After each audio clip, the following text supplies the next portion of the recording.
Hello, welcome back to another video. Bet you didn't think I was uploading today, because some of you have already seen the live stream about Lopetegui and Moyes and the Luton game. But let me get into this one. Now, every day, you discover a new content creator, pundit, or just someone in the media spouting nonsense once again.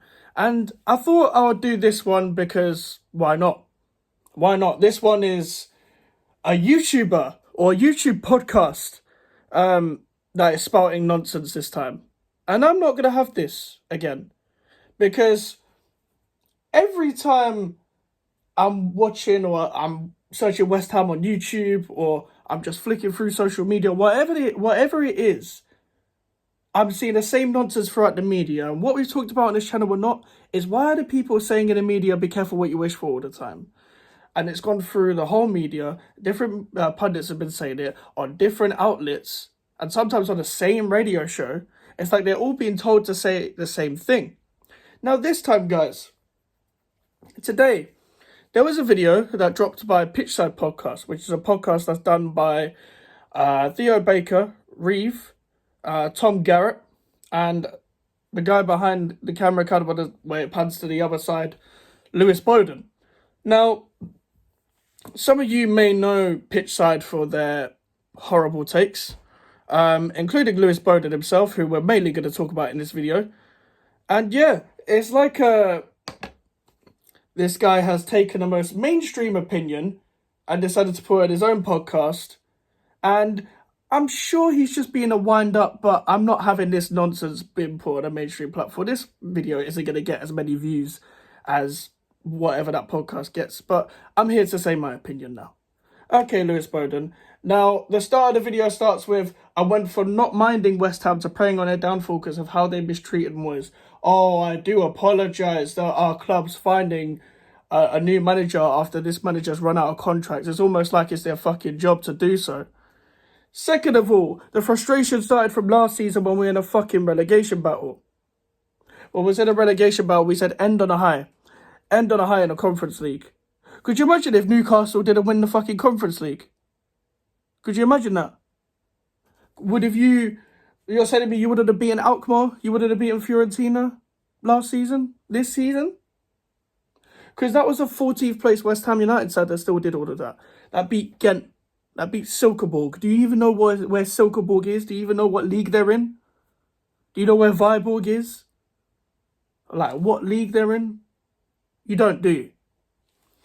I can't believe a Newcastle fan is telling me, well, where are West Ham meant to finish? Where's the expectation of West Ham? This is a club that's only got one season in the Champions League, and this is going to be their second season in Europe. For how long?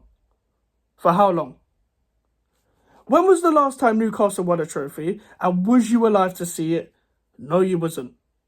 So why is it any different with West Ham, eh? Let me tell you this once again.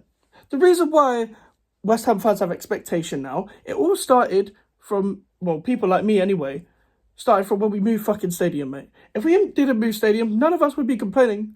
None of us would be complaining. No one had expectations up to Park. We were just trying to stay afloat and gain some stability. You see, when we moved to the London Stadium, we was promised to go to the next level.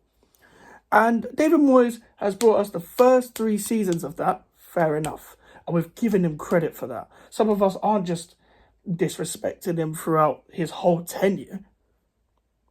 But it's also come to a point where, you know, when you actually watch a team week in, week out, and you can actually gauge an opinion of them, not by just going on your phone and see the Sky Sport headline and be like, these lot are disrespecting David Moyes. Because this is what these lot do. If you don't watch West Ham week in, week out, you're going to have these stupid mainstream opinions all the time. Now, I'm not one of these people that just watches the club that I support. I actually have an opinion on other clubs because I watch football. I actually watch other clubs other than my own club. Like, it's simple as that. So let me just gain control once again. You cannot tell me about expectation. Just because you're a Newcastle fan, now you've got Saudi owners, does not mean you can tell me about expectation. You went your first season in the Champions League. We got the group of death and you went out. Cool, whatever. That was your first season in Europe in how long?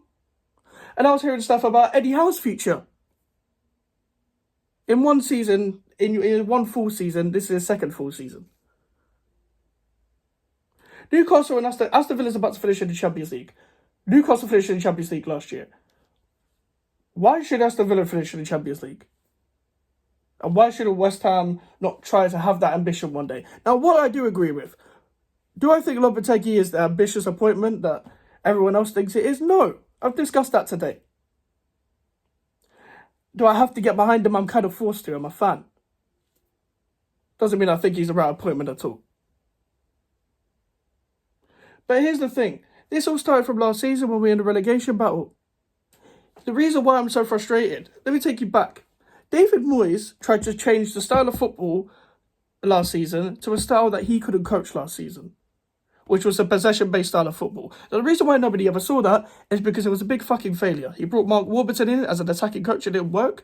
And he brought that's why we brought the players like Skamaka and Paquetá in the first place, and all the other players that we bought in that specific transfer window. He then reverted back to type in December, January, because it felt like we lost our identity. And we was in a relegation battle, we had to scrap to get out. This summer, he should have been let go. And the technical director had different views to him. We bought Kudus, Alvarez, Mavropanos, and Ward-Prowse. Ward-Prowse was the guy he wanted. He approved the other three. Really, he wanted Harry Maguire. And before getting Ward-Prowse, he wanted McTominay, he wanted Calvin Phillips, and he wanted Conor Gallagher. It was either or one of those midfielders, but he wanted a defensive midfielder and a box-to-box midfielder. Now, I'm pretty sure if it was up to Moyes, Alvarez wouldn't be here. Alvarez wouldn't be here. It would be an unbalanced midfield of probably McTominay, a Gallagher, or someone else on the Ward-Prowse if we could have got the money, could have got the right money at the time or whatever. If we bid at the right price, or Maguire would have actually accepted to come here or whatever, and we would have had him as the Mavropanos. Whether that would have worked out, don't think it would have worked out in my opinion, but whatever. So this is the most attacking side he's had, and he's gone even more defensive. Now, people are going to be like, oh, but all you West Ham fans care about style of play. I don't care about having to play a certain style of play at the club. I care about whether the style of play is working. It's not working. We had a purple patch at the start of the season, and we were doing really well, and that's why we're still at the top, around the top half now.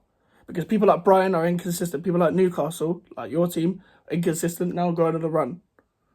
People like Man United are consistent. Chelsea are inconsistent. Now you're seeing Bournemouth come up. That's why Palace are actually not that far away from West Ham now. A team that were near the relegation sides where Roy Hodgson had them stinking out the place. Now, after a few wins, they're near West Ham now. Also, you said, oh, but he's getting results. How many games have we won this year? How many games have we won in 2024? If you're going to go, look what he's done, I get that, look what he's done. It's great. What does that mean for this season? What does that mean for this season and last season? I didn't have any expectations in the Europa League. None. I had no expectations in the Europa League. I wasn't expecting him to do anything. I didn't expect anything at all. But you see in the Premier League, as much as it isn't as bad as last season, which, it's an improvement from last season, you should be happy. Yeah, it wasn't hard to improve from last season. Last season was a fucking shit show in the league. We've won 3 games in the league this year. 4 in total. 4 in all competitions. We're in May. Can you hear me? You see, when we lost 6-0 to Arsenal, you know the last Premier League game we won, like, when that was happening, was Arsenal away, which is in December. We then beat Brentford. It was actually a good performance, for once. Everton, smash and grab, whatever. 2 last-minute goals. Cool. Wolves away. The reason why we won that game is because not only did Wolves get a dodgy VAR decision to allow them to not equalise, but a corner went in. Who scores corners? And a penalty. Cool. You see, if that wasn't happening, we would be scoring from open play. We didn't score from open play even in that game. So, you know when people who chat nonsense about your club, that don't watch your club week in, week out, have a mic and an opinion, a camera, a mic, opinion. They put it out there, but then they know nothing what they're talking about. These are the kind of shit you get. Because these are the kind of things that the whole media is saying, the whole of TalkSport is saying, to spout nonsense to try and get to wind people up like me. So when I'm hearing it again and again and again and again from idiots like Paul Merson, Tim Sherwood, talking about Declan Rice is a massively improved player and all this, when I'm hearing people talk nonsense about my club, it's going to come to a point where I'm going to be like, okay, I'm going to respond now. Because I'm hearing it every day from different people. Different people that don't watch our club. Or they've been paid by the club. These are the kind of people that are commenting about this situation. So there you go. There's your reaction if you want it. If you're there just to wind people up, this is your reaction. Alright. Make sure to like the video, subscribe if you're new. We're on the road to 500 subscribers, so yeah, subscribe below. Try to hit that before the end of the year. Social medias are in the description if you want to follow me in the email for the inquiries. I'll see you guys later. Goodbye.